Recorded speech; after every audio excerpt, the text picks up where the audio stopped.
Well, in life and career, the lessons we learn from a mentor can shorten our own learning curve, helping us reach our goals faster. But asking the right questions is crucial.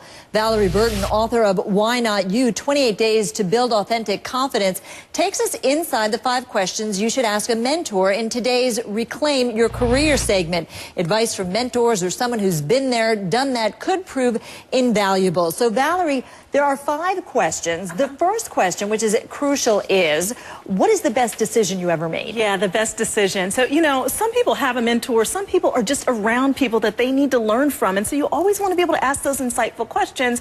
One of them is, what's the best decision you've ever made? And a lot of times when we look at someone who's had some success, we feel like we can look and see what their best decisions are. But a lot of times those decisions go under the radar. It's a risk that they took or an opportunity that they took advantage of.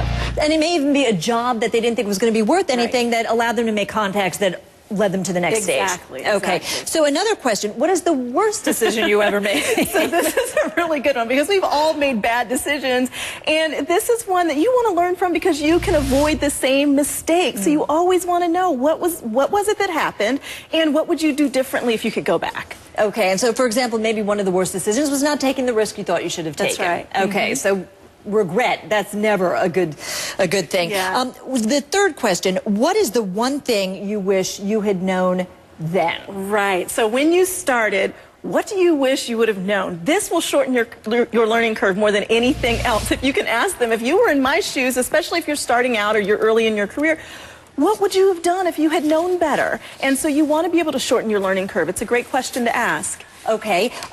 Fourth question, how do you handle setbacks or disappointments? And this is a big one, because a lot of people, either they get discouraged or they think, boy, I'm never going to make it, or this person's out to get me, or this person doesn't like my work. So how do you handle setbacks? So the most successful people are the ones who handle failure the best. There's a Japanese proverb I love that says, fall 7 times but stand up 8. So the people who are most successful are the ones who always are able to get back up. They tend to be very optimistic in the face of failure and setbacks. So you want to be able to learn, what is it that they're telling themselves when they go through difficult challenges at work. All right, and so it's for example, if you make a mistake, it's only a mistake if you make it again. That's right. Basically. All right. Now, what is the wisest step I can take? That's question number 5, the last one. Yeah, so this is a question where you're asking them to look at your career, look at where you are, and give you some advice.